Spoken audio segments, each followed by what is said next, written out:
Hi all, അസ്സലാമലൈക്കും. Welcome back to Silnas kitchen.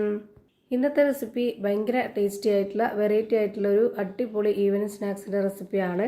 ബ്രെഡും മുട്ടയും കൊണ്ടാണ് ഇത് തയ്യാറാക്കി എടുത്തിട്ടുള്ളത്. എത്ര കഴിച്ചാലും മടുക്കയില്ല. അപ്പോൾ ഇതെങ്ങനെയാണ് തയ്യാറാക്കുന്നതെന്ന് അറിയാനായിട്ട് വീഡിയോ സ്കിപ്പ് ചെയ്യാതെ മുഴുവനായിട്ടൊന്ന് കണ്ടു നോക്കണേ.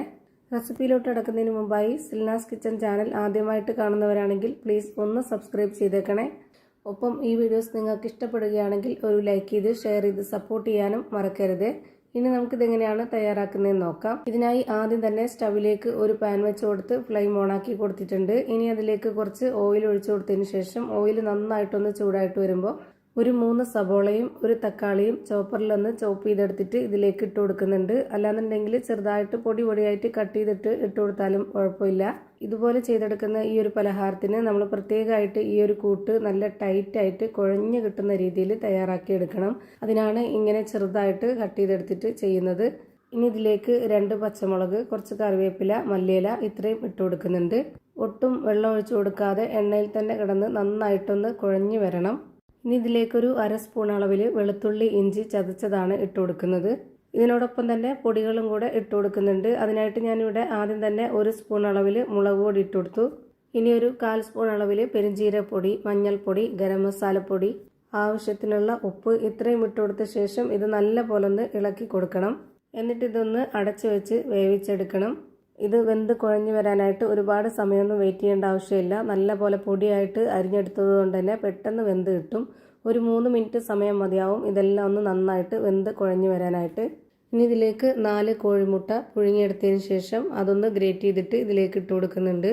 ഗ്രേറ്ററിൻ്റെ ചെറിയ ഹോളിലിട്ടിട്ട് ഗ്രേറ്റ് ചെയ്തിട്ട് വേണം ഇതിലേക്ക് ഇട്ട് കൊടുക്കാനായിട്ട്. ഇനി ഇതെല്ലാം കൂടെ നല്ല പോലെ ഒന്ന് ഇളക്കി യോജിപ്പിച്ചതിന് ശേഷം പിന്നെ 1 മിനിറ്റ് നേരം ഇതൊന്ന് വേവിച്ചെടുത്താൽ മതി. ഈ ഒരു മുട്ടയിലും കൂടെ ആ ഒരു മസാല പിടിച്ചു കിട്ടാനായിട്ട് 1 മിനിറ്റ് നേരം ഇതൊന്ന് അടച്ചു വെച്ച് വേവിച്ചെടുക്കാം. 1 മിനിറ്റ് സമയമായപ്പോഴേക്ക് നമ്മുടെ ഈ ഒരു കൂട്ട് റെഡിയായി കിട്ടി. ഇത്രയും മതി. ഇനി നമുക്കിതിൻ്റെ ഫ്ലെയിം ഓഫ് ചെയ്തിട്ട് ഇതൊന്ന് മാറ്റി വയ്ക്കാം. ഇനി അടുത്തതായിട്ട് നമുക്ക് പലഹാരം എത്രയാണോ വേണ്ടത് അതിനനുസരിച്ചുള്ള ബ്രെഡ് എടുക്കണം. എന്നിട്ട് ഇതൊന്ന് റൗണ്ട് ഷേപ്പിലൊന്ന് കട്ട് ചെയ്തെടുക്കുന്നുണ്ട്. അതിനായിട്ട് ഞാൻ ഒരു പ്ലാസ്റ്റിക്കിൻ്റെ അടപ്പ് എടുത്തിട്ടാണ് കട്ട് ചെയ്യുന്നത്. ഈ ഒരു അടപ്പില്ലാന്നുണ്ടെങ്കിൽ നമുക്ക് കത്തിരി വെച്ചിട്ട് ആ ഒരു ഷേപ്പിൽ കട്ട് ചെയ്തെടുത്താലും കുഴപ്പമൊന്നുമില്ല. ഞാനിപ്പോൾ ഇവിടെ അടപ്പ് വെച്ചിട്ടൊന്ന് അമർത്തിയെടുത്തിട്ട് ഇതുപോലെ ഒന്ന് അടർത്തി കൊടുക്കുന്നുണ്ട്. അപ്പോൾ നമുക്ക് കറക്റ്റ് ഷേപ്പിൽ കിട്ടുകയാണെന്നുണ്ടെങ്കിൽ അങ്ങനെ തന്നെ എടുക്കുക. അല്ലാന്നുണ്ടെങ്കിൽ ഇതുപോലെ ബാക്കി സൈഡൊന്ന് കത്തിരി വെച്ചിട്ട് കട്ട് ചെയ്തിട്ട് കൊടുത്താലും മതി.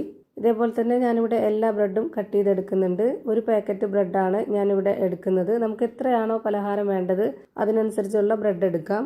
ഇത് കട്ട് ചെയ്തെടുത്തതിന് ശേഷമുള്ള ആ ഒരു ബാക്കി ഭാഗം കളയേണ്ട ആവശ്യമില്ല. അത് നമുക്കൊന്ന് മിക്സിയുടെ ജാറിലിട്ടിട്ടൊന്ന് പൊടിച്ചെടുത്തിട്ട് മാറ്റി വയ്ക്കാം.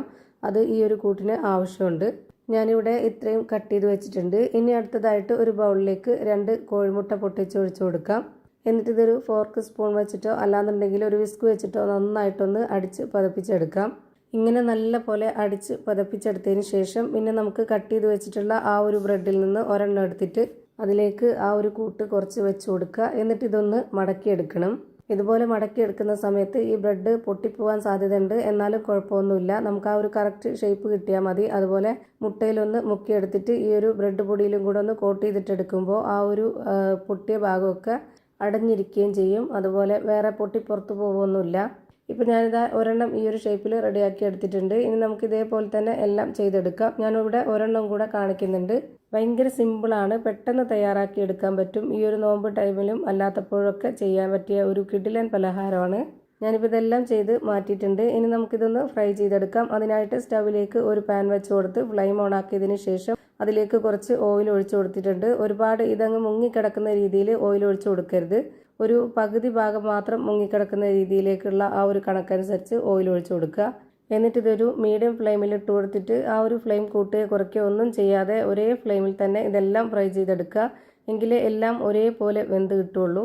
ഇപ്പോൾ ഇതിൻ്റെ എല്ലാം ഒരു സൈഡ് വെന്ത് കിട്ടി. ഇനി ഇതൊന്ന് തിരിച്ചിട്ട് കൊടുക്കാം. തിരിച്ചിട്ട് കൊടുത്തതിന് ശേഷം പിന്നെ ഒരുപാട് സമയത്ത് വേവിക്കണമെന്നില്ല. അത് പെട്ടെന്ന് തന്നെ 1 മിനിറ്റ് സമയമാകുമ്പോഴേക്ക് വെന്ത് കിട്ടും. ഇപ്പോൾ ഇതിൻ്റെ 2 സൈഡും ഒരുപോലെ വെന്ത് കിട്ടി. ഇനി നമുക്കിത് എണ്ണയിൽ നിന്ന് എടുത്ത് മാറ്റാം. അതുപോലെ ഇത് എണ്ണ അധികം കുടിക്കാത്ത ഒരു പലഹാരമാണ്. ഇപ്പോൾ ഞാനിതാ എല്ലാം ഫ്രൈ ചെയ്ത് ഒരു പാത്രത്തിലേക്ക് മാറ്റിയിട്ടുണ്ട്. നല്ല ടേസ്റ്റി ആയിട്ടുള്ള സോഫ്റ്റ് ആയിട്ടുള്ള ഒരു അടിപൊളി പലഹാരമാണ്. എന്തായാലും ട്രൈ ചെയ്ത് നോക്കാൻ മറക്കരുത്. ഇതിൻ്റെ അകം എങ്ങനെയാണ് ഇരിക്കുന്നതെന്ന് അറിയാനായിട്ട് ഞാനിതൊന്ന് പൊട്ടിച്ച് കാണിക്കുന്നുണ്ട്. ഇപ്പോൾ ഇതാ കാണുമ്പോൾ തന്നെ അറിയാം, നല്ല ഫില്ലിങ്സോട് കൂടിയ നല്ല ടേസ്റ്റി ആയിട്ടുള്ള സൂപ്പർ പലഹാരമാണ്. അപ്പോൾ ഇത്രയേ ഉള്ളൂ ഇന്നത്തെ വീഡിയോ ഇഷ്ടമായാൽ ലൈക്ക് ചെയ്യാനും കമൻറ്റ് ചെയ്യാനും ഷെയർ ചെയ്യാനും മറക്കരുത്. പുതിയൊരു വീഡിയോയുമായി വീണ്ടും വരും. Thank you for watching.